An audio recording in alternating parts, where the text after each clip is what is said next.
اور اسی طرح کچھ لوگ کہتے ہیں کہ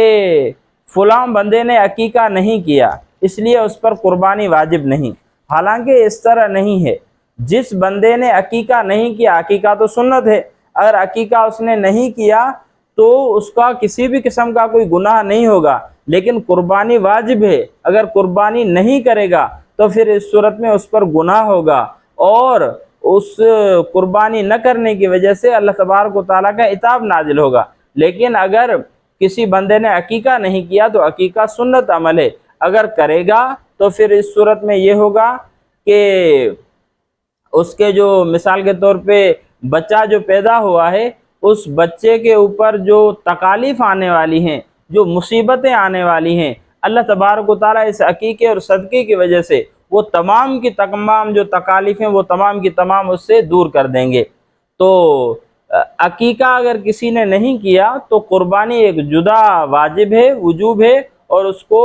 قربانی کو کرنا چاہیے۔ تو یہ چند باتیں، غلط فہمیاں لوگوں کے اندر مشہور ہیں جن کو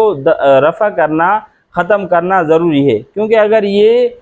چلتی رہیں گی تو پھر اس سے یہ ہوگا کہ اللہ تبارک و تعالیٰ کا جو یہ قربانی کا اہم فریضہ ہے، یہ اہم فریضہ قربانی کا یہ ادا نہیں ہوگا، اور پھر بجائے ثواب کے ہمارے اوپر گناہ ہوگا۔ اسی طرح کچھ لوگ یہ کرتے ہیں کہ جانور ایسا خرید کرتے ہیں جو حالانکہ خود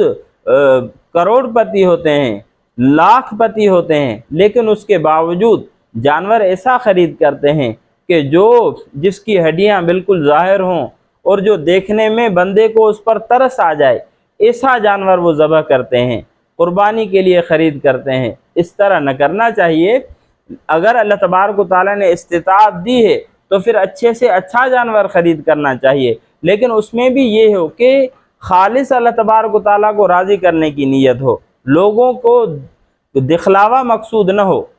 کیونکہ اگر لوگوں کو دکھلاوا مقصود ہوگا تو پھر اس صورت میں تو وہ قربانی کسی کام کی نہیں۔ اگرچہ فرض جو ہے، ذمہ واجب ہے، وہ تو اتر جائے گا، لیکن اس کا ثواب نہیں ملے گا۔ اس کے لیے ضروری ہے کہ نیت بھی ٹھیک ہو، ہم مسائل بھی علماء کرام سے معلوم کریں، اور اسی طرح جو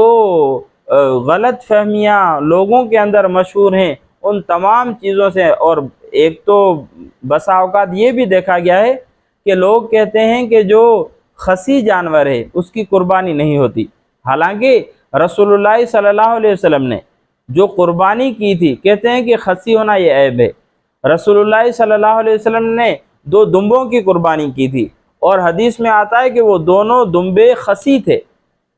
املائن موجوعین، یعنی وہ 2 دمبے تھے جو دونوں دمبے خصی تھے۔ اللہ کے رسول صلی اللہ علیہ وسلم نے ان کی قربانی کی۔ اور اسی طرح عقیقے میں رسول اللہ صلی اللہ علیہ وسلم نے حضرت حسن اور حضرت حسین کا جب رضی اللہ تعالی عنہم کا عقیقہ کیا تو اس وقت بھی جو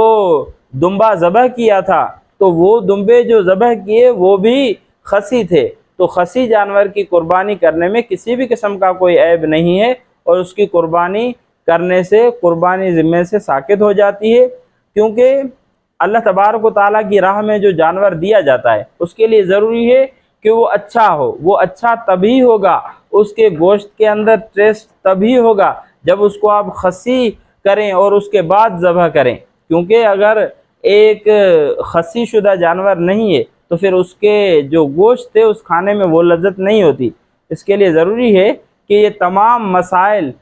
ہم علماء کرام سے پوچھیں اور اپنی قربانی کو ٹھیک کریں۔ اللہ تبارک و تعالیٰ سے دعا ہے کہ اللہ رب العزت ہمیں ان تمام مسائل کو سمجھنے کی، معلوم کرنے کی توفیق نصیب فرمائے۔ آمین۔